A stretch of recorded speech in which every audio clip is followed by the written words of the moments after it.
এক ছিল রাজা। রাজা একদিন সভায় বসেছেন। চারিদিকে তার পাত্র মিত্র আমির ওমরা সিপাই শান্ত্রী গিজগিজ করছে। এমন সময় কোথা থেকে একটা দাঁড়কাক উড়ে এসে সিংহাসনের ডান দিকে উঁচু থামের উপর বসে ঘাড় নিচু করে চারিদিকে তাকিয়ে অত্যন্ত গম্ভীর গলায় বলল, ক। কথা নেই বার্তা নেই, হঠাৎ এরকম গম্ভীর শব্দ, সভাশুদ্ধ সকলের চোখ একসঙ্গে গোল হয়ে উঠল। সকলে একেবারে একসঙ্গে হাঁ করে রইল। মন্ত্রী একতারা কাগজ নিয়ে কি যেন বোঝাতে যাচ্ছিলেন। হঠাৎ বক্তৃতার খেই হারিয়ে তিনি বোকার মতো তাকিয়ে রইলেন। দরজার কাছে একটা ছেলে বসেছিল। সে হঠাৎ ভ্যাঁ করে কেঁদে উঠল। যে লোকটা চামর দোলাচ্ছিল, চামরটা তার হাত থেকে ঠাঁই করে রাজার মাথার উপরে পড়ে গেল। রাজা মশাইয়ের চোখ ঘুমে ঢুলে এসেছিল। তিনি হঠাৎ জেগে উঠেই বললেন, জল্লাদ ডাকো। বলতেই জল্লাদ এসে হাজির। রাজামশাই বললেন, মাথা কেটে ফেলো। সর্বনাশ, কার মাথা কাটতে বলে? সকলে ভয়ে ভয়ে নিজের নিজের মাথায় হাত বুলাতে লাগলো। রাজামশাই খানিকক্ষণ ঝিমিয়ে আবার তাকিয়ে বললেন, কই মাথা কই? জল্লাদ বেচারা হাত জোর করে বলল, আজ্ঞে মহারাজ, কার মাথা? রাজা বললেন, বেটা গোমুক্ষু কোথাকার, কার মাথা কি রে? যে ওই রকম বিটকেল শব্দ করেছিল তার মাথা। শুনে সভাশুদ্ধ সকলের হাঁপ ছেড়ে এমন ভয়ানক নিঃশ্বাস ফেলল যে কাকটা হঠাৎ ধরফর করে সেখান থেকে উড়ে পালালো। তখন মন্ত্রীমশাই রাজাকে বুঝিয়ে বললেন যে ওই কাকটাই ওরকম আওয়াজ করেছিল। তখন রাজামশাই বললেন, ডাকো পণ্ডিত সভায় যত পণ্ডিত সবাইকে। হুকুম হওয়া মাত্র 5 মিনিটের মধ্যে রাজ্যের যত পণ্ডিত সব সভায় এসে হাজির। তখন রাজামশাই পণ্ডিতদের জিজ্ঞাসা করলেন, ওই যে একটা কাক এসে আমার সভার মধ্যে আওয়াজ করে গোল বাঁধিয়ে গেল, এর কারণ কিছু বলতে পারো? কাক আওয়াজ করলো, তার আবার কারণ কি? পণ্ডিতেরা সকলে মুখ চাওয়াচাওয়ি করতে লাগলেন। একজন ছোকরা মতো পণ্ডিত খানিকক্ষণ কাঁচুমাচু করে জবাব দিল, আগে বোধহয় তার খিদে পেয়েছিল। রাজামশাই বললেন, তোমার যেমন বুদ্ধি, খিদে পেয়েছিল তা সভার মধ্যে আসতে যাবে কেন? এখানে কি মুড়ি মুড়কি বিক্রি হয়? মন্ত্রী, ওকে বিদায় করে দাও। সকলে মহাতম্বি করে বললে, হ্যাঁ হ্যাঁ, ঠিক ঠিক ঠিক, ওকে বিদায় করুন। আর একজন পণ্ডিত বললেন, মহারাজ, কার্য থাকলেই তার কারণ আছে। বৃষ্টি হলেই বুঝবে মেঘ আছে, আলো দেখলেই বুঝবে প্রদীপ আছে।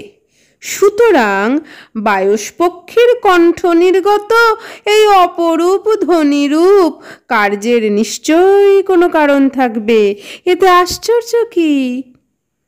রাজা বললেন, আশ্চর্য এই যে তোমার মতো মোটা বুদ্ধি লোকেও এই রকম আবোল তাবোল বকে মোটা মোটা মাইনে পাও।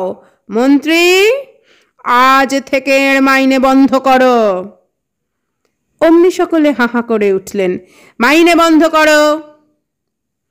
দুই পণ্ডিতের এরকম দুর্দশা দেখে সবাই কেমন ঘাবড়ে গেল। মিনিটের পর মিনিট যায়, কেউ আর কথা কয় না। তখন রাজামশাই দস্তুর মতো খেপে গেলেন। তিনি হুকুম দিলেন, এর জবাব না পাওয়া পর্যন্ত কেউ যেন সভা ছেড়ে না ওঠে। রাজার হুকুম। সকলে আড়ষ্ট হয়ে বসে রইল।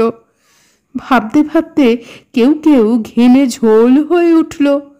চুলকিয়ে চুলকিয়ে কারো কারো মাথায় প্রচণ্ড টাক পড়ে গেল। বসে বসে সকলের খিদে বাড়তে লাগলো। রাজামশাইয়ের খিদেও নেই, বিশ্রামও নেই। তিনি বসে বসে ঝিমুতে লাগলেন। সকলে যখন হতাশ হয়ে এসেছে আর মনে মনে পণ্ডিতদের মূর্খ, অপদার্থ, নিষ্কর্মা বলে গালি দিচ্ছে, এমন সময় রোগা শুঁটকো মতো একজন লোক হঠাৎ বিকট চিৎকার করে সভার মাঝখানে পড়ে গেল।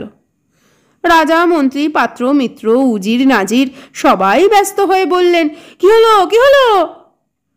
তখন অনেক জলের ছিটা, পাখার বাতাস আর বলা কওয়ার পর লোকটা কাঁপতে কাঁপতে উঠে বলল, মহারাজ, সেটা কি দাঁড় কাক ছিল? সকলে বলল, হ্যাঁ হ্যাঁ হ্যাঁ, কেন বলো দেখি?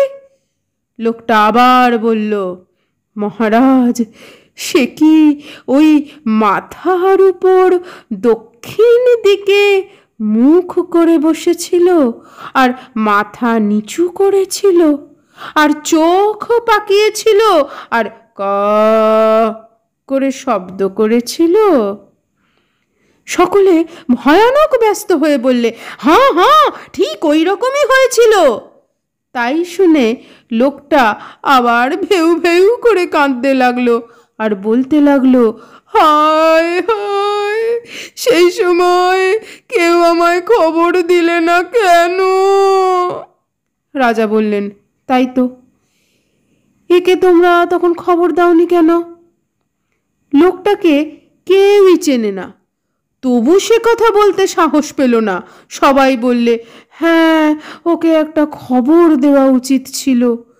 যদিও কেন তাকে খবর দেবে আর কি খবর দেবে এ কথা কেউই বুঝতে পারল না। লোকটা তখন খুব খানিকটা কেঁদে তারপর মুখ বিকৃত করে বলল, দৃঘাঞ্চু। সে আবার কি? সবাই ভাবল লোকটা খেপে গেছে। মন্ত্রী বললেন, দৃঘাঞ্চু কি হে? লোকটা বলল, দৃঘাঞ্চু নয়, দৃঘাঞ্চু। কেউ কিছু বুঝতে পারল না, তবু সবাই মাথা নেড়ে বলল, ও। তখন রাজামশাই জিজ্ঞাসা করলেন, সে কি রকম হে? লোকটা বলল, আগে আমি মূর্খ মানুষ, আমি কি অত খবর রাখি?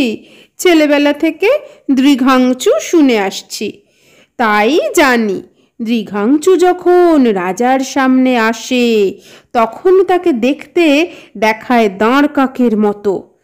সে যখন সভায় ঢোকে তখন সিংহাসনের ডান দিকের থামের উপর বসে মাথা নিচু করে দক্ষিণ দিকে মুখ করে চোখ পাকিয়ে কা বলে শব্দ করে। আমি তো আর কিছু জানি না, তবে পণ্ডিতেরা যদি জানেন। পণ্ডিতেরা তাড়াতাড়ি ব্যস্ত হয়ে বললেন, না না, ওর সম্বন্ধে আর কিছু জানা যায়নি। রাজা বললেন, তোমায় খবর দেয়নি বলে কাঁদছিলে, তুমি থাকলে করতে কি? লোকটা বলল, মহারাজ, সে কথা বললে লোকে যদি বিশ্বাস না করে তাই বলতে সাহস হয় না। রাজা বললেন, যে বিশ্বাস করবে না তার মাথা কাটা যাবে, তুমি নির্ভয় বলে ফেলো। সভা শুদ্ধ লোক তাতে হাঁ হাঁ করে সায় দিয়ে উঠল। লোকটা তখন বলল, মহারাজ, আমি একটা মন্ত্র জানি। আমি যুগজন্ম ধরে বসে আছি, দৃঘাঞ্চুর দেখা পেলে সেই মন্ত্র যদি তাকে বলতে পারতাম তাহলে কি যে আশ্চর্য কাণ্ড হতো তা কেউ জানে না, কারণ তার কথা কোনো বইয়ে লেখেনি। হায় রে হায়, এমন সুযোগ আর কি পাবো? রাজা বললেন, মন্ত্রটা আমায় বলো তো। লোকটা বলল, সর্বনাশ, সে মন্ত্র দৃঘাংচুর সামনে ছাড়া কারুর কাছে উচ্চারণ করতে নেই। আমি একটা কাগজে লিখে দিচ্ছি, আপনি 2 দিন উপোস করে 3 দিনের দিন সকালে উঠে সেটা পড়ে দেখবেন। আপনার সামনে দাঁড় কাক দেখলে তাকে আপনি মন্ত্র শোনাতে পারেন, কিন্তু খবরদার আর কেউ যেন তা না শোনে, কারণ দাঁড় কাক যদি দৃঘাংচু না হয় আর তাকে মন্ত্র বলতে গিয়ে অন্য লোকে শুনে ফেলে, তাহলেই সর্বনাশ। তখন সভা ভঙ্গ হলো। সভার সকলে এতক্ষণ হাঁ করে শুনছিল, তারা হাঁপ ছেড়ে বাঁচল। সকলে দৃঘাংচুর কথা, মন্ত্রের কথা আর আশ্চর্য ফল পাওয়ার কথা বলা বলি করতে করতে বাড়ি চলে গেল। তারপর রাজামশাই 2 দিন উপোস করে 3 দিনের দিন সকালবেলা সেই লোকটার লেখা কাগজখানা খুলে পড়লেন। তাতে লেখা আছে, হলদে সবুজ ওরাং ওটাং, ইট পাটকেল চিৎপটাং, মুশকিল আসান উড়ে মালি, ধর্মতলা কর্মখালি। রাজামশাই গম্ভীরভাবে এটা মুখস্থ করে নিলেন। তারপর থেকে তিনি দাঁড় কাক দেখলেই লোকজন সব তাড়িয়ে তাকে মন্ত্র শোনাতেন আর চেয়ে দেখতেন কোনো রকম আশ্চর্য কিছু হয় কি না। কিন্তু আজ পর্যন্ত তিনি দৃঘাংচুর কোনো সন্ধান পাননি।